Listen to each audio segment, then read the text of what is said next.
Welcome to Nottingham County Park.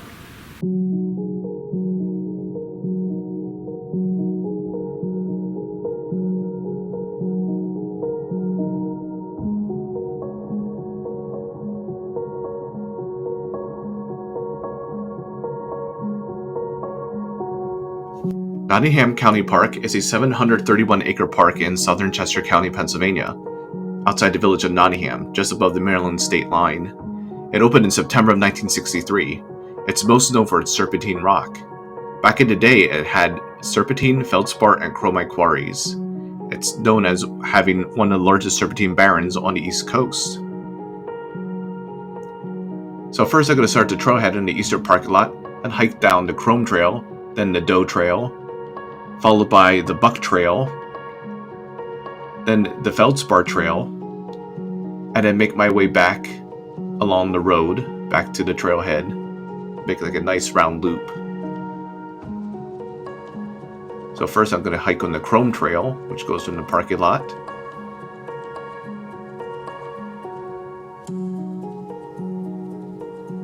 And the weather was just absolutely beautiful and picturesque. Nice bright blue skies, and the temperatures were like in the mid 50s, so seasonable for March. Here's a view of a robin perched in the tree.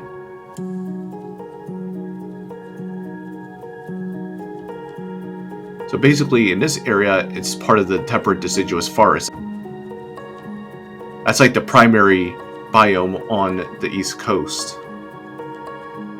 However, as you get further into the Barrens is actually like a whole separate biome because of the soil composition. It's not conducive to allowing the typical vegetation you see as part of the temperate deciduous forest. That's why a lot of the trees are shorter in height and why there's grassland.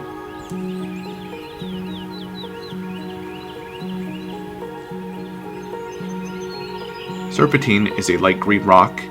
Its soil has low nutrients and is high in metals. Feldspar is a mineral comprised of sodium, calcium, potassium, or barium, and is used in glass, ceramics, and paint. Chromite is a mineral comprised of iron oxide and chromium oxide. It is used for chrome plating and pigment used for glass and paint. There are still limestone quarries in this area to this day.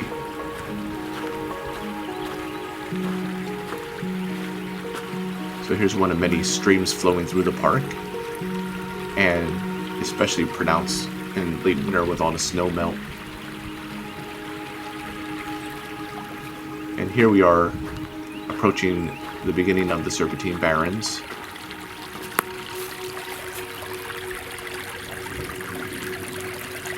And it is actually registered as a National Natural Landmark by the U.S. National Park Service. You can really tell the change in landscape from a typical deciduous forest into a grassland. Kind of akin to the savanna grasslands over in Africa that you see on safaris, but this is actually temperate, not a tropical or subtropical.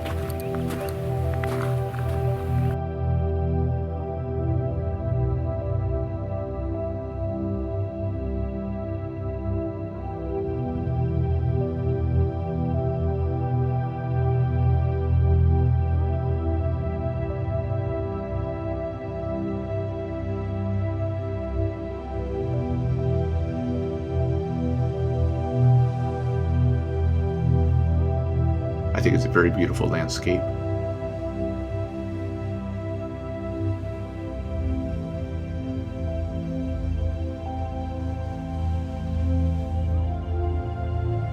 So I look to the ground and you can see a whole bunch of stones, and here's an example. I'm not exactly sure what the stone is. It might be the chromite. It has kind of a little bit of a luster to it, like silvery. Serpentine is the greenish kind of luster. I believe there's some on the ground. If you look closely, the light green stones. So this park is a haven for both geology and biology nerds. Alright, next I go onto the Doe Trail. Now off to the right you can make like a shorter loop And then if you go straight ahead, that's the other part of the Doe Trail. And that's the route I take. As you could probably tell, the trails are named after the different deer. Doe are female deer. Buck are the male deer. And then fawns are the offspring.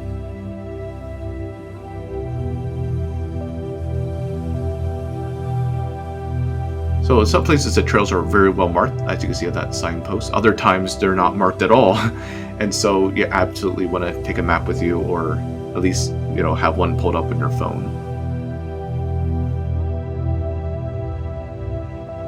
And we're trotting and we're trotting. Since we had a recent snowstorm, a lot of snow melted, but the ground is still rather muddy and soggy. And the barrens just go on for miles and miles.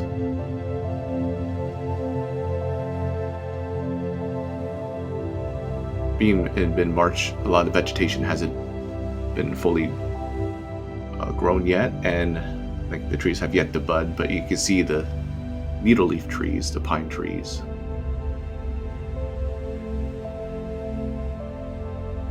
And here we can see some birds of prey soaring around. Hope that's not a harbinger of things to come, as far as I'm concerned.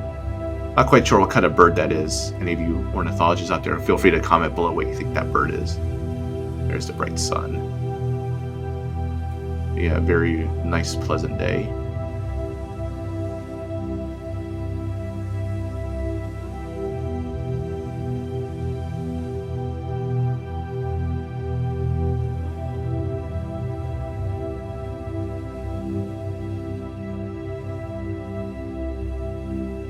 I came to this park when I was quite a bit younger and never really appreciated the diversity that it encapsulates, and the diversity of biomes and all that. But it does give you a great appreciation, because in the midst of the vast East Coast deciduous forest, there's a small island of a completely different biome.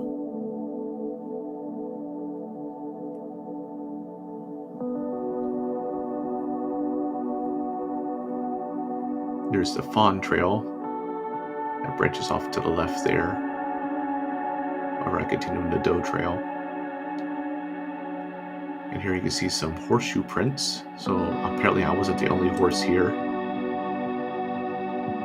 All throughout the park, by the way, are these things called fire breaks, which are lines cleared in the grass and forest that prevent forest fires from spreading. That little post there with the white and orange stripe is an orienteering mark, and orienteering is an activity that you use with a map and a compass. It's kind of like geocaching, and you just go from point to point. It's kind of fun.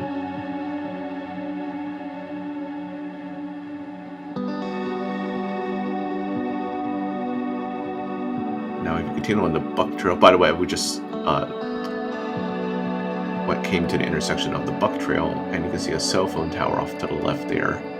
I happened to realize that I went on the wrong trail. We need to go to the Buck Trail to the right to make the loop. There's the cell phone tower. More birds. There's the sun again.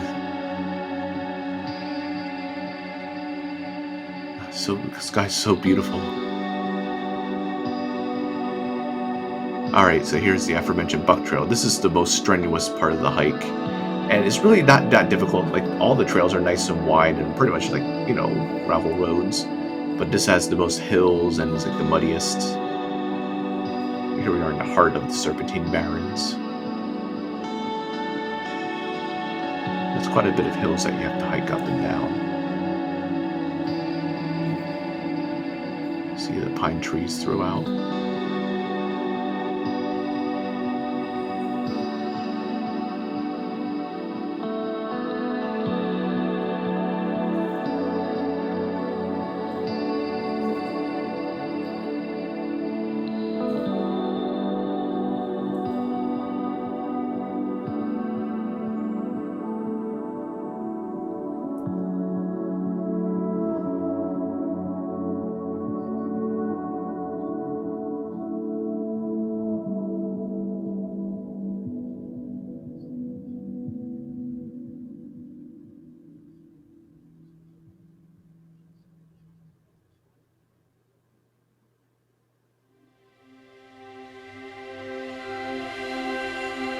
Just to give you a brief history, so it began in 1826 when William Scott began chromite mining in this area.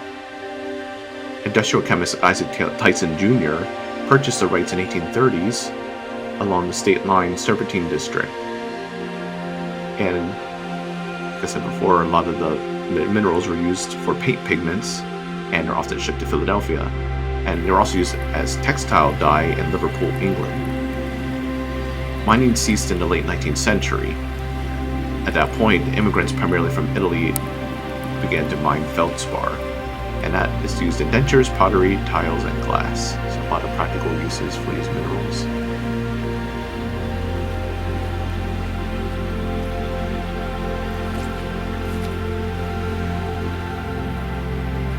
And you can see there's a lot of streams flowing. There's a close-up view of some pine cones.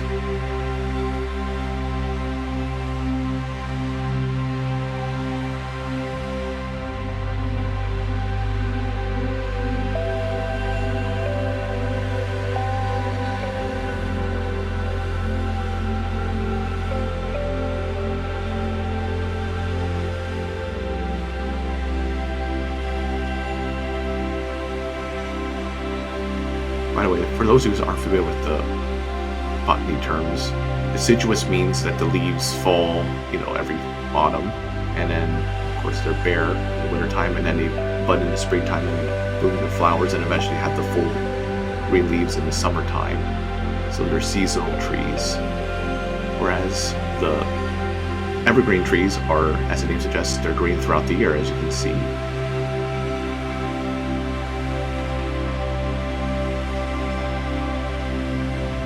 Whenever you see the colored leaves in the autumn, that's actually their actual color. The reason why they're green in the summertime is because of the chlorophyll. It's a chemical that they use as nutrients. They absorb the sunshine. That's how the trees get their nourishment. And then as the sun wanes and has less and less sunlight, their real colors are then exposed.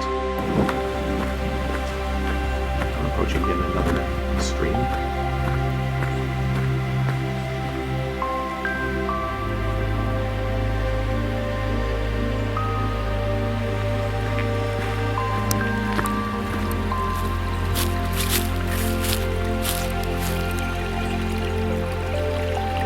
The sound of the water flow is just so calming and relaxing.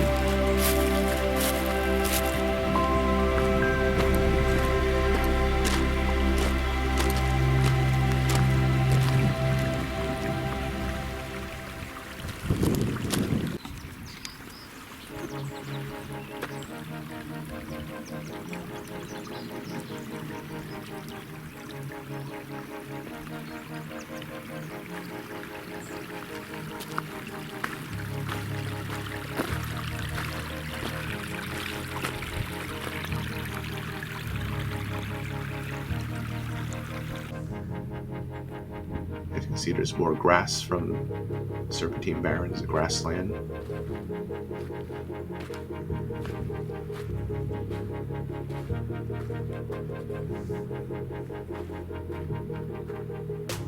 There are other grasslands in temperate regions as well. They're actually called steppes, and you often find them in the interior part of the Pacific Northwest, as well as Eastern Asia and Siberia.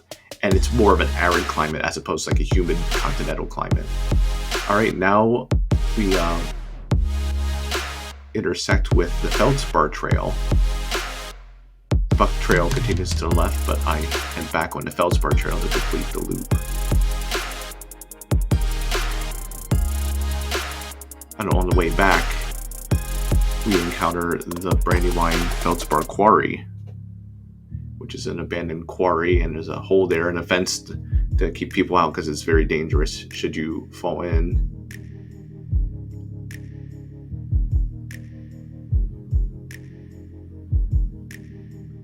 And here is the actual quarry. Yes, it's dangerous, and you should definitely stay out, because the quarries, as you probably know, are deep holes, and then of course every time it rains the water fills it up, so it does look enticing to swim in it, but it's just too risky to jump in. So here's the one side of the quarry, and then I walk around, and here is the other side of the quarry, sign. Brandywine Feldspar Quarry. And here's a nice view of the actual hole.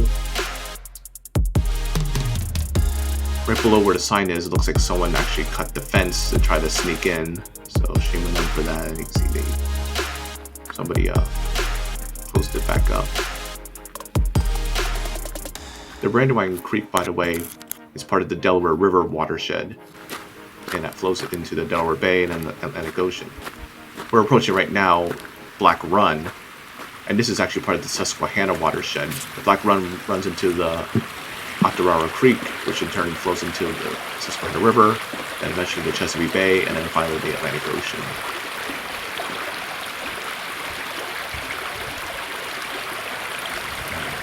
The brook flowing, just the sound is just so calm and soothing.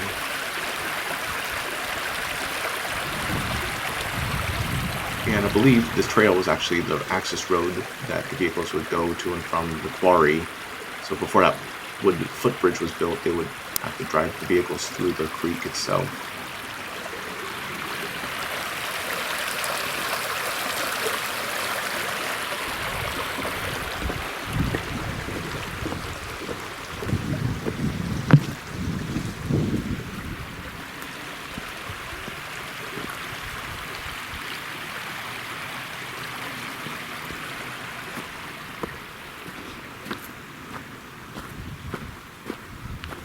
And here we are approaching the tail end of the hike on the Feldspar Trail, and you can see we are back in civilization. Playgrounds in the distance, as well as pavilions, so people come here for picnicking, they can play baseball out in the fields. And then off to the left, it's an open field, and eventually you get to like a large pond where you can do fishing, and also there's something called an equestrian ring. I'm not exactly sure, and it's kind of embarrassing being a horse, what its purpose is. But I imagine people use it just to ride their horses around and exercise with them. All the trails, as you can see, are very conducive to equestrian trail hiking as well.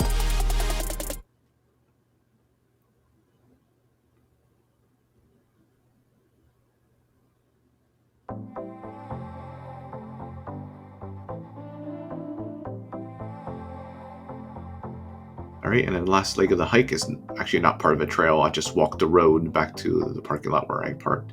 This is the fitness trail. This is kind of in the middle of the park. It's a nice leisurely paved trail that goes in a loop. Now here we are approaching the Hers potato chip factory. For those of you who know about Hers, really good chips. And they're actually located right outside the park. Now there's a view of the old Route 1, also known as the Baltimore Pike. Route 1 goes all the way from Port Kent, Maine, all on the Canadian border, all the way down to Key West in Florida. So that's part of the old road before the new bypass was built. And this is located right outside the park. And by the way, Hers offers free tours of their factory, so it's definitely worth a visit if you ever make it down to this area. The slogan is "Make Hers Yours." I find that quite clever. So I'm gonna drive right up to the entrance. In addition to the tour, obviously you have a gift shop as well, where you could stock up on your favorite kind of potato chips.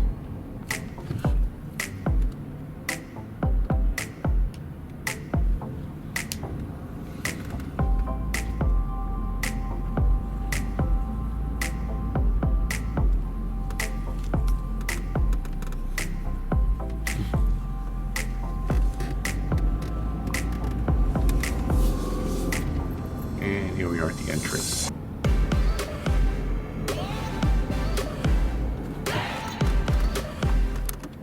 And now here I am driving on Pennsylvania Route 272 South, approaching the Maryland state line.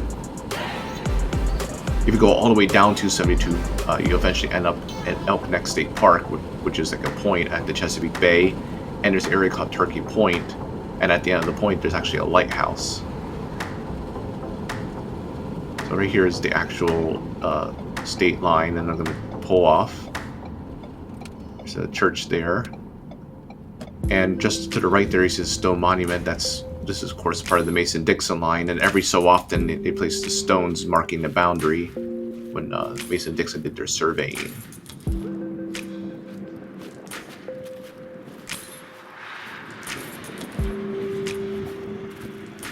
Yeah, so you can see it's a little bit worn. So right now we're facing Pennsylvania, and then if we would go around.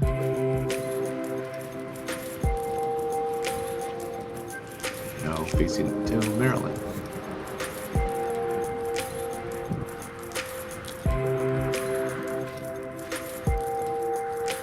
And then that car off the distance is actually mine. And yes, horses can drive.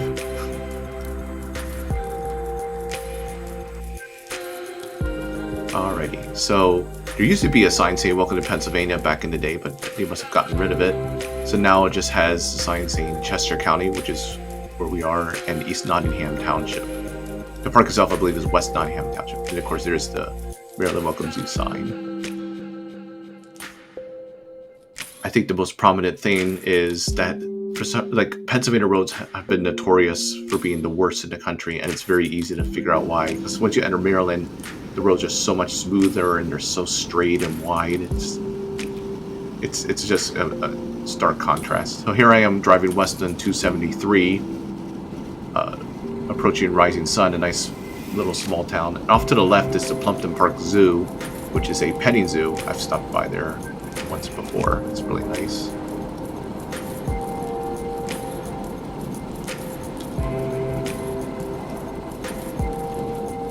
Decided to go this way just to take a different way back. It's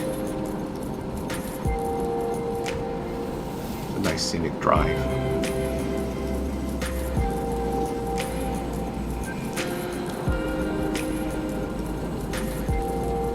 And here I am on US Route 222, approaching the Pennsylvania state border.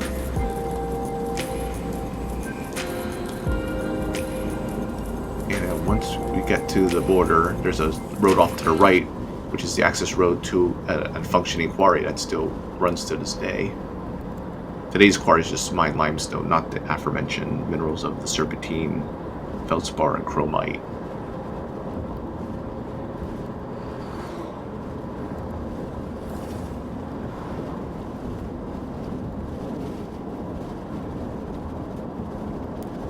So you can see the truck coming from the right, that's the road going to the quarry.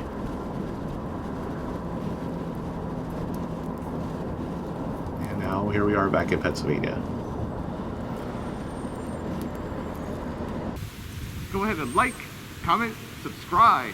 This is Stalkaz. See ya.